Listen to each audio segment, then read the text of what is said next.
and namaste guys. Welcome back to my vlog.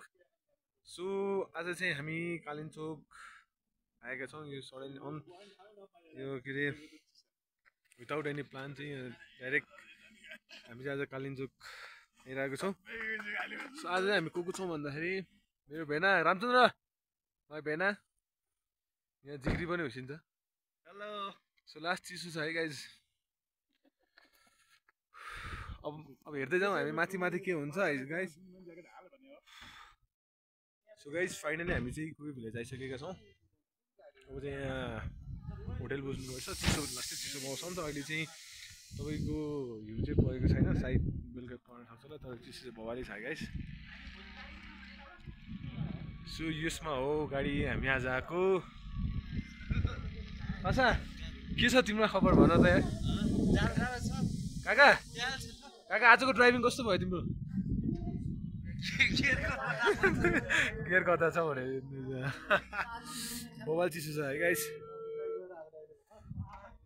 सायद मन्दिर चाहिँ हामी भोलि बिहान जान्छौँ होला।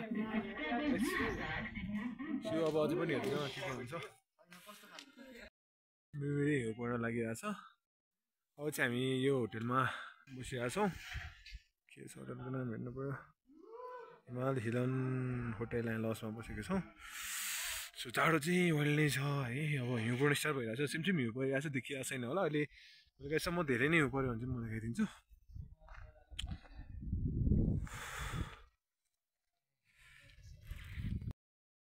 हामी चाहिँ अब कालिम्पोङ मन्दिर पुग्दैछौँ वाक गर्दै। अब एकछिन अलमोस्ट 20-25 मिनट लाग्छ कि वाक गरेर। सो यहाँ चाहिँ केवल गाडीको लाइन पनि छ है गाइस। ओके सो हिमाल पनि देखिरहेको छ एउटा।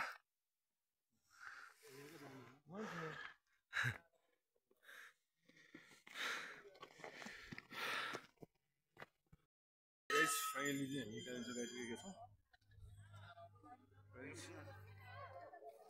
हिमालय पनि देख्न सक्नुहुन्छ। हामी चाहिँ दर्शन पनि गरिसक्यौँ। अब चाहिँ हामी होला निस्किन्छौँ। सो आजलाई यति नै। Guys please like and subscribe my channel.